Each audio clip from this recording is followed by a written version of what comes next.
The formal duel at high noon was not the usual shape of frontier violence. Most shootings did not begin with distance and silence. They began at close range, in ordinary places, and ended before one man fully understood that the argument had turned into a killing. A hand moved, a shot fired. A body fell, weapon still holstered. The men who died were not always slow. They were not always reckless. They were often simply late to recognize what the other man had already decided. Sheriff's reports, court testimony, and frontier newspapers described the same outcome again and again. A man was shot. His weapon was never drawn. The fight ended before it properly started. This documentary is not about speed.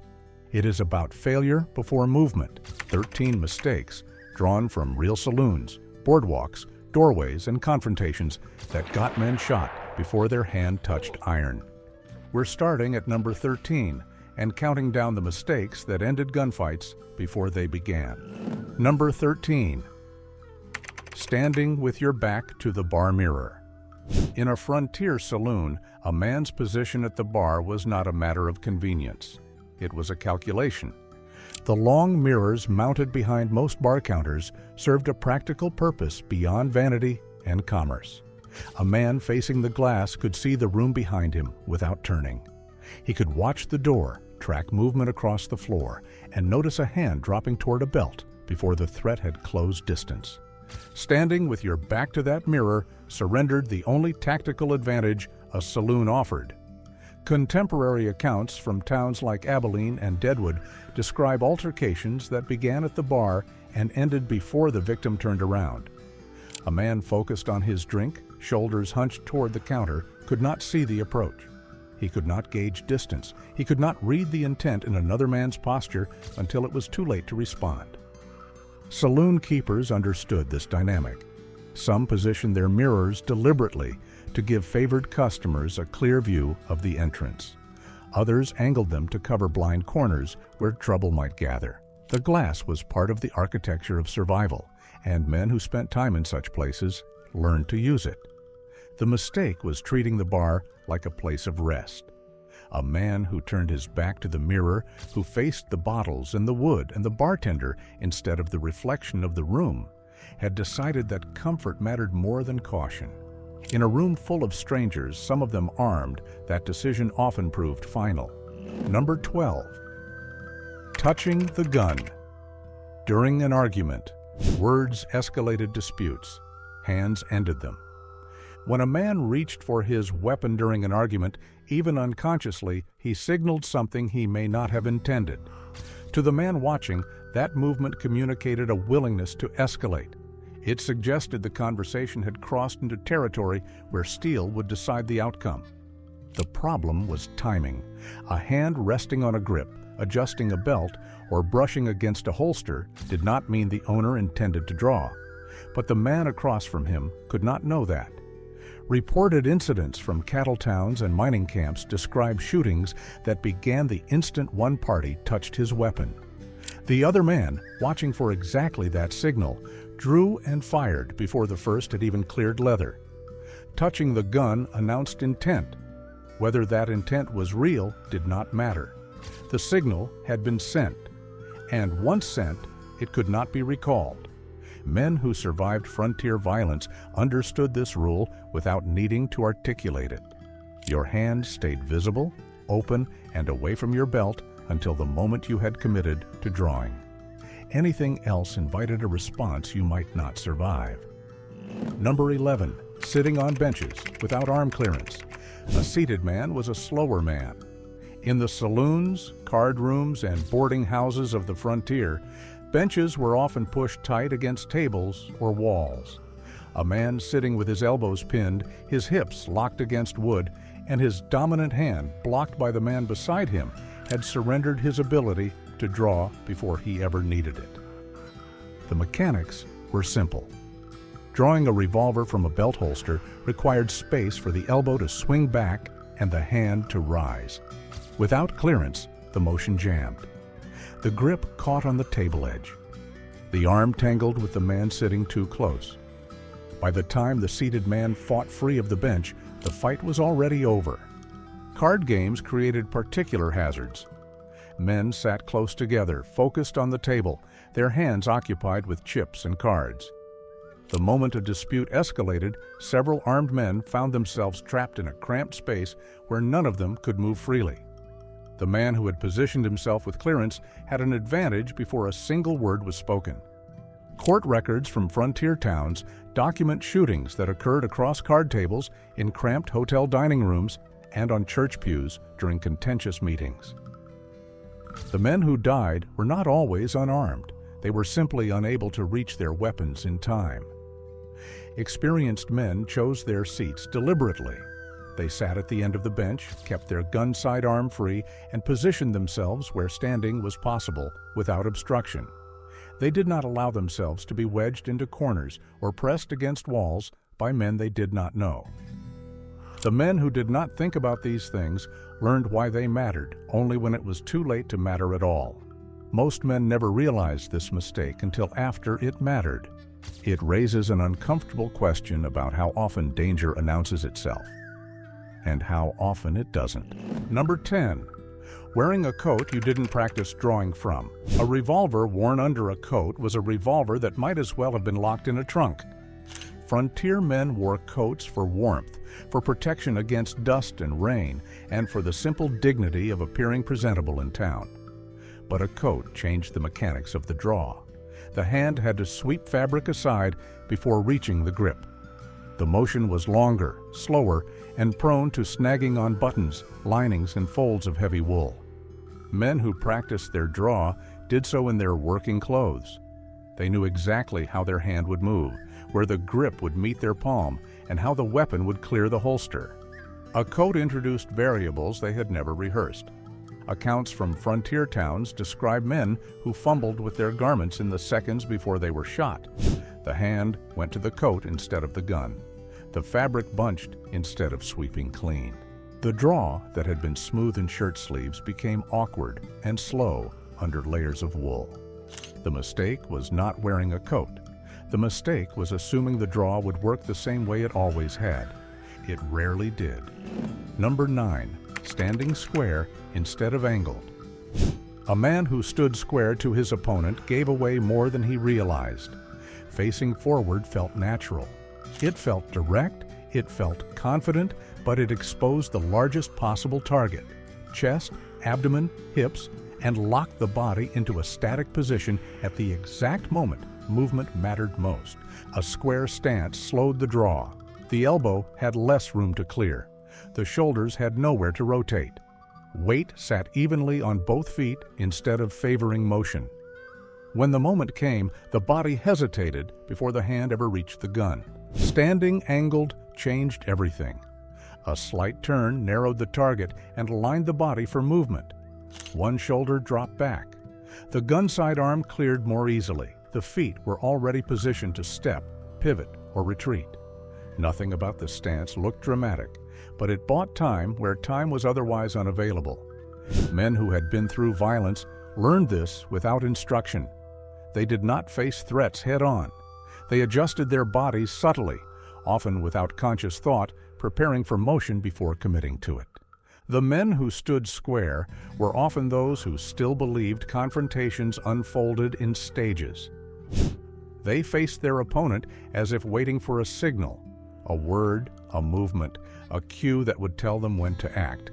By the time they understood that their stance had cost them speed, exposure, and options, the shot had already been fired.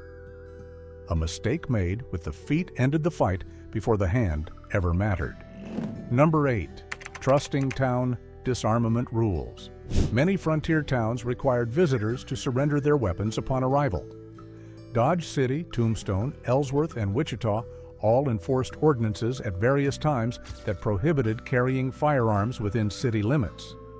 The rules were posted at town entrances, printed in newspapers, and backed by fines and jail time for violators. Signs at the edge of town warned incoming riders to check their weapons with the marshal or at a designated establishment. Some men complied, others did not. The mistake was assuming that everyone followed the same rules. A man who checked his revolver at the hotel desk and walked unarmed into a saloon had placed his survival in the hands of strangers. He trusted that every other man in the room had made the same choice, that the ordinance had been enforced uniformly, that no one had slipped a derringer into a pocket or kept a knife in their boot. That trust was often misplaced. Enforcement was inconsistent. Deputies could not search every man who entered town. Visitors with connections might be overlooked. Strangers passing through might never encounter a lawman at all. The ordinance created a framework, not a guarantee. Court records from Tombstone and Dodge City document shootings that occurred between armed and unarmed men, sometimes within sight of the sheriff's office. The men who died had followed the law. The men who killed them had not. The gunfight at the OK Corral itself began partly as a dispute over whether certain men had violated Tombstone's weapons ordinance. The law existed, the compliance was incomplete, and the men who assumed otherwise discovered the gap between policy and reality in the worst possible way. Town disarmament rules created the appearance of safety without guaranteeing it, and the men who mistook appearance for reality paid the price for that confusion. Number 7. Letting distance collapse. Politely, in a confrontation, distance was time. At 10 feet, a man might still respond to a threat. At 5 feet, his response would be too slow. At arm's length, the fight was already lost. The mistake was allowing distance to close without recognizing the danger. Men let distance collapse because refusing to do so felt impolite. A stranger approached to ask a question. An acquaintance stepped forward to make a point. A man in an argument moved closer to emphasize his words. Each step reduced the time available to respond, and each step was permitted because refusing it would have seemed hostile. Maintaining distance required a willingness to appear unfriendly. It required backing away, holding up a hand, or simply refusing to let another man enter the space where reaction became impossible. Most men were not willing to seem rude. They died within reach of men they had allowed to approach. Almost everyone has experienced this instinct, the reluctance to step back, to appear unfriendly, to break social rhythm. History shows how often that instinct worked against the people who trusted it. Number 6. Carrying low while seated or mounted. A gun belt designed for standing did not work the same way sitting down. When a man sat on a horse or dropped into a chair, his holster shifted. The grip that had been accessible while standing now pressed against the saddle or the seat. The angle of the draw changed. The hand that had known exactly where to reach now fumbled for a weapon that had moved. Mounted men faced particular difficulties. The holster rode against the horse's flank, the saddle horn blocked the sweep of the arm, and the motion required to draw while seated was entirely different from the motion practiced on the ground. Reports from cavalry engagements and trail confrontations describe men shot while struggling to free their weapons from saddle-bound holsters. The draw they had rehearsed 100 times failed them because they had never rehearsed it from horseback. The same was true in saloons and card rooms. A man who sat down with his gun belt cinched for standing found the grip buried in his hip, the leather twisted, the angle impossible. By the time he adjusted, the fight was over. Number 5. Standing in doorways or thresholds. A doorway was the worst place to be when violence began. The man standing in a threshold was silhouetted against the light behind him. His eyes had not adjusted to the darkness inside. He could not see the room clearly, but everyone in the room could see him perfectly. He was also trapped. The door frame blocked lateral movement. Stepping forward meant entering a space he could not yet evaluate. Stepping backward meant retreating blind. The narrow opening funneled him into a predictable path that any armed man inside could anticipate. The mechanics of light worked against him. A man stepping from bright sunlight into a dim saloon needed seconds for his pupils to adjust. In those seconds, he was effectively blind to the interior while being perfectly visible to everyone already inside. His shape was sharp against the bright rectangle of the doorway. His face was unreadable. His hands were obvious. Contemporary accounts describe shootings that occurred as men entered buildings. The victim paused in the doorway, framed and visible, and was shot before he had taken 2 steps inside. Some accounts suggest shooters waited specifically for this moment, knowing their target would be most vulnerable at the threshold. Lawmen and experienced fighters learned to approach doors differently. They paused beside the frame, not in front of it. They allowed their eyes to adjust before entering. They moved through doorways quickly, stepped immediately to one side, and did not commit to a position until they could see clearly. The men who treated a doorway as a place to stop rarely had the chance to make the same mistake twice. Number 4. Reaching for the gun before moving. The instinct was to draw. When a man recognized danger, his hand went to his weapon. It was automatic, reflexive, and almost always wrong. A man standing still while drawing was a stationary target. His body remained in exactly the place his opponent expected it to be. Every fraction of a second spent reaching for the grip was a fraction of a second the other man used to aim. Movement disrupted aim. A single step to the side, a shift of weight, a turn of the shoulders all forced the shooter to adjust. The bullet that would have struck a motionless chest might miss a moving one entirely, but the instinct to draw first was powerful, and most men followed it. They stood in place, reached for their weapon, and were shot before their fingers closed on the grip. The men who survived understood that movement and drawing were not separate actions. They were simultaneous. The hand went to the gun while the body moved. The draw happened in motion, not in stillness. It was a difficult habit to learn, and most men never had the opportunity to learn it. Number 3. Watching the gun instead of the man. When a man expected violence, his eyes went to the threat. The gun, the holster, the hand hovering near the belt, it seemed logical. The weapon was the danger. Watching it would provide warning of the moment it moved. But a man's body telegraphed intent before his hand ever reached his gun. The shoulders shifted, the weight transferred to the balls of the feet. The jaw tightened, the chest expanded with a deeper breath. The eyes changed, narrowing or widening depending on the man. These signals preceded the draw by fractions of a second, and fractions of a second determined who lived. A man watching the gun saw only the final movement. By the time the hand moved, the decision had already been made. The warning signs had already passed. The shooter had already committed. Accounts from frontier lawmen describe reading opponents by their posture, their breathing, their stance. They watched the whole man, not the weapon. They saw the intent forming before it became action. A subtle shift of weight, a change in the angle of the shoulders, a stillness that preceded violent motion, these were the signs they learned to recognize. The weapon was the instrument, the man was the decision maker, and the decision was visible in the body before it reached the hand. The men who stared at holsters were always a moment behind. They reacted to the draw instead of anticipating it. And a moment was all it took to transform a survivor into a casualty. Number 2. Waiting for violence to become obvious. Most men waited too long. They waited for the insult that crossed the line, the threat that left no doubt, the hand that moved toward the weapon in a way that could not be misread. They waited for the moment when action became not just justified, but unavoidable.